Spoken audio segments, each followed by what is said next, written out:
Bridge as well. It was Manley who profited against the Welsh All Blacks. This time, Paul John keeps all the glory to himself. Your opponents. 10 pairs of hands later, and Newbridge not being allowed a touch of the ball, sees Owen Robbins cross for an outstanding candidate for the try of the season title. Who said that Pontypridd had a one-man team? And here shows yet another string to his bow. Brilliant pick-up and roll-over as he flicks up the ball.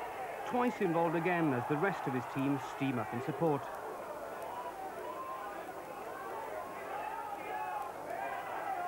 And despite a slight stutter, who better to hand Matthew back the scoring pass than the storming captain, Nigel Bazzani.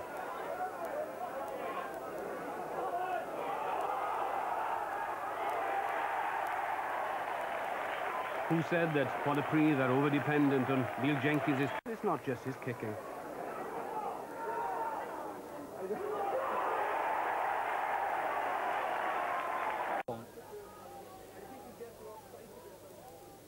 Well, that inviting gap. The right side. Neil Jenkins already poised there. McIntosh will keep control, work the back row. Thomas yet again. It's a matter of just holding their own for Bridgend. There's an overlap here, a little room for Manley again. How often have we seen that this season? Manley.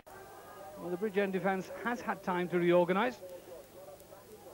So McIntosh and Captain Bazzani and Thomas just edging ever into spaces across field. Now then, they could be worked away here. Owen Robbins has pace and gets clear.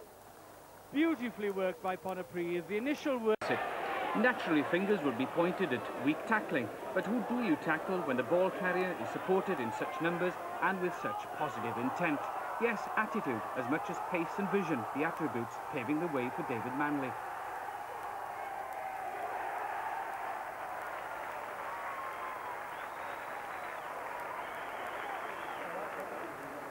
Confidence, of course, comes from success. Aberavon's lack of both evident here.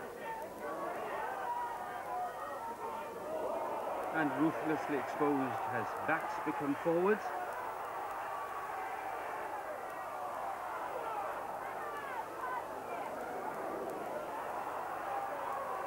And then forwards become backs in a movement rounded off by Owen Robbins that clearly makes a statement about who and what Pontypridd are about.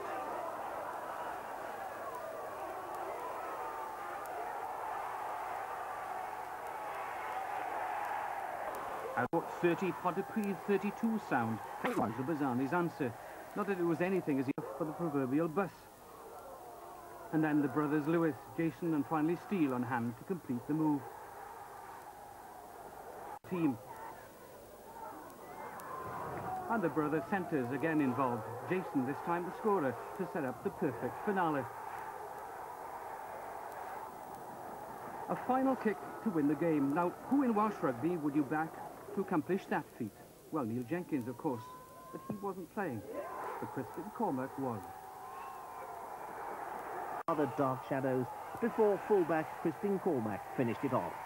Their second try owed less to the rapier, more to the broadsword, but it was no less effective for that, as centre Steele Lewis powered through the middle for the score that sealed it.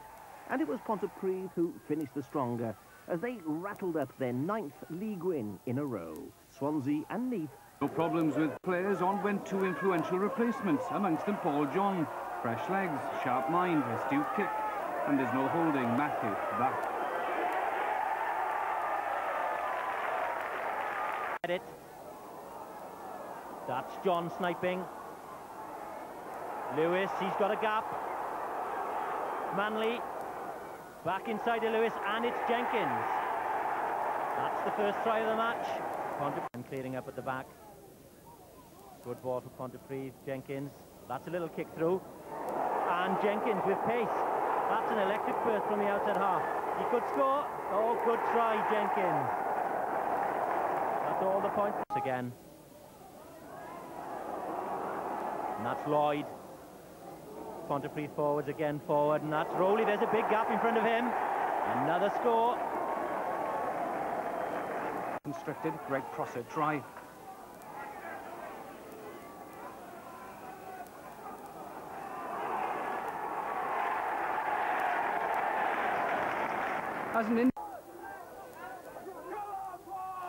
And even though he wouldn't have heard the news from the Arms Park, Ian Evans' South Seas understudy, David Manley, wasn't content with waiting in the wings. He grabbed centre stage with an explosive run that sent in Steve Lewis for a try that capped the win for Pontypridd. Rowley took that, just standing there. Oh, beautifully timed. Gavin Jones, this is classic stuff. Steve Lewis, just about surely. No, didn't get there. Didn't get there. He'll be disappointed with that. But Paul John the first to pour through the leaky Abertillery defence. Midfield transferring leaves something to be desired. Against tighter defences it would probably have led to nothing, but Kerry Thomas found the Abertillery cover pretty accommodating. Here were the kind of second phase that allows Paul John to go on one of his sniping runs. Then the passing is crisper, putting Jason Lewis into a yard of space that gives him the impetus to carry himself over the try line despite some would-be tacklers in black and white shirts. And as Paul John sets it up again, there's another half dozen waiting outside. But Owen Robbins is so intent in getting on a scoring act, the others are ignored. Forwarded Pontypridd. How often has Greg Prosser had the chance to fumble, juggle, dummy and still work up ahead of steam for Lewis to put Thomas over again? Pontypridd will need much more of the same if they're still to be involved at the top end of things come the end of April. Not only was the ball kicked through, it was a touch of offside as well. Gavin Jones has taken a quick tap penalty and Pontypridd have scored. Very cheeky. Lee Davis with the tackle and it's still with Pontypridd and all the forwards using their weight. And on they drive and over the goal line they go and the referee has given the score. We'll have to see what it is. Nigel Bazzani gives a little kiss to Steele Lewis and it's the centre and Matthew Lloyd. And if they can get the ball wide, there are men over here. This is excellent play by Pontypridd. Robbins looks for a little grubber kick. And Nice defending. But Pontypridd still there, Paul John, and that's Owen Robbins. Reality is such that the likes of Paul John just can't be given that amount of time or space. Being on the receiving end of a rugby lesson last week seems to have worked wonders for Pontypridd. The alternate angle from Peter Harris, the all-important quick-release second phase from Gavin Owen, and Neil Jenkins maximising the options open to him. Such variety had the Quins' defence on their heels throughout. The pushover on but ignored, and John unselfishly providing his partner with a second.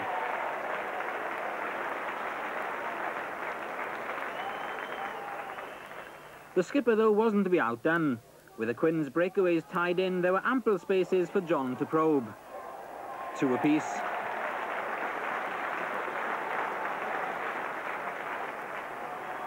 The forwards too began thinking it was high time they crashed in on the half-back's private party and cashed in on their hard graft.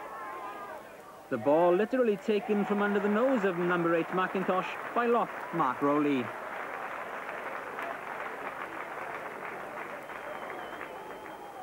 Despite all their efforts, there were just too many gaps for the Quins to try and plug. John may have been stopped, but centre Shepherd took over as scrum half, and fullback Mason was equally adept in midfield.